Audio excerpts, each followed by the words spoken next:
ذرا سوچئے، آپ نے وضو بنایا، نیت باندھی اور تکبیر کہی، لیکن اگلے ہی پل دماغ میں رات کے کھانے کی فکر، آگے کریئر کا کیا ہوگا، یا وہ ساری باتیں یاد آتی ہیں جو نماز سے پہلے یاد ہی نہیں تھی۔ اور انہی سب وجہ سے ہم یہ بھی بھول جاتے ہیں کہ کتنی رکعت ہو گئی ہے۔ جسم مسلح پر ہوتا ہے، لیکن دماغ دنیا کی ٹینشن میں۔ ہم میں سے اکثر لوگ سوچتے ہیں کہ دنیا کی ٹینشن چل رہی ہے نا، اس لیے دھیان بھٹک جاتا ہے۔ لیکن رکیے، یہ کوئی عام مسئلہ نہیں ہے، یہ ایک نہایت ہی غفلت والی بات ہے۔ یہ اس بات کی نشانی ہے کہ ہمارے دل میں اللہ سے زیادہ اس دنیا کی محبت ہے۔ اور آج ہم انہی 4 بڑے اسباب پر بات کریں گے جو آپ کی نماز سے سکون چھین لیتا ہے۔ اور یاد رکھیے، ان میں سے تیسری وجہ ایسی ہے جس میں 90% لوگ اس وقت پھنسے ہوئے ہیں اور انہیں پتہ بھی نہیں۔ اگر آپ سچ میں مصلے پر سکون پانا چاہتے ہیں تو اس ویڈیو کو پورا اینڈ تک دیکھیں۔ چلیے شروع کرتے ہیں۔ نمبر 1، دل پر زنگ۔ ہم اکثر دن بھر میں موبائل اسکرین پر کچھ غلط دیکھ یا سن لیتے ہیں، دوستوں کے ساتھ بیٹھ کر کسی کی برائی یا غیبت کر دیتے ہیں، یا پھر چھوٹی چھوٹی باتوں پر جھوٹ بول دیتے ہیں۔ پھر جب نماز کا وقت آتا ہے تو وضو کر کے کھڑے تو ہو جاتے ہیں، پر دل بالکل پتھر محسوس ہوتا ہے۔ ہم سوچتے ہیں فوکس نہیں بن رہا، پر اصل میں دن بھر کے وہ چھوٹے چھوٹے گناہ ہمارے اور اللہ کے بیچ دیوار بن چکے ہوتے ہیں۔ سنن الترمذی حدیث نمبر 3334۔ نبی کریم صلی اللہ علیہ وسلم نے فرمایا، بے شک جب ایک بندہ کوئی گناہ کرتا ہے تو اس کے دل پر ایک کالا دھبا لگ جاتا ہے، لیکن جب وہ اس گناہ سے رک جاتا ہے، استغفار کرتا ہے اور توبہ کرتا ہے تو اس کا دل واپس صاف اور چمکدار کر دیا جاتا ہے۔ مگر اگر وہ دوبارہ وہی گناہ کرتا ہے تو وہ کالا دھبا بڑھتا جاتا ہے، یہاں تک کہ اس کے پورے دل کو گھیر لیتا ہے۔ جب دل پر گناہ کا بوجھ ہو تو دھیان لگانا ویسے ہی مشکل ہو جاتا ہے۔ نمبر 2، جلد بازی اور بے سکونی۔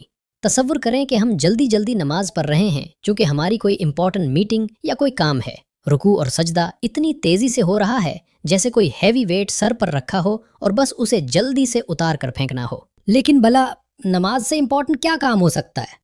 اور جب ہم خود نماز کو ایک بورنگ ٹاسک سمجھ کر جلدی ختم کرنے کی کوشش کریں گے تو دماغ کو سکون کیسے ملے گا؟ صحیح البخاری حدیث نمبر 757 میں ہے کہ جب آپ صلی اللہ علیہ وسلم نے ایک شخص کو جلدی میں نماز پڑھتے دیکھا تو فرمایا، لوٹ جاؤ اور نماز پڑھو کیونکہ تم نے نماز نہیں پڑھی۔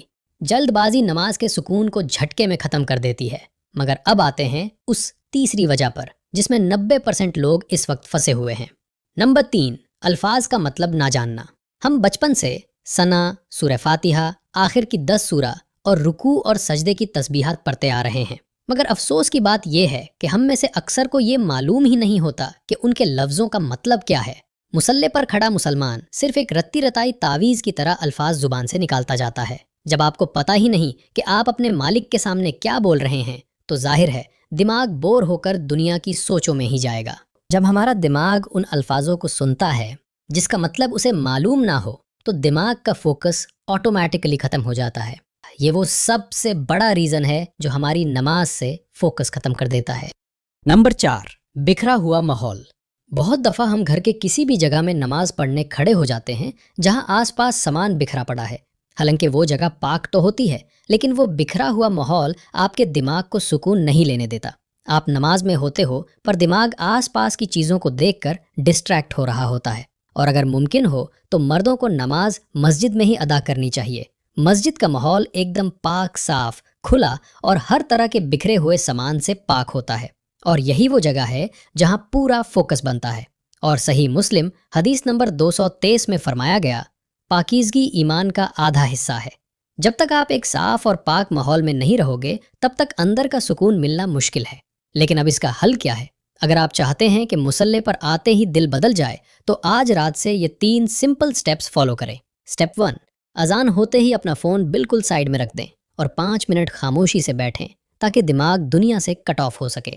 سٹیپ 2، نماز میں پڑھی جانے والی چھوٹی سوروں کا ترجمہ صرف ایک بار دھیان سے پڑھ لیں تاکہ آپ کو پتہ ہو آپ کیا کہہ رہے ہیں۔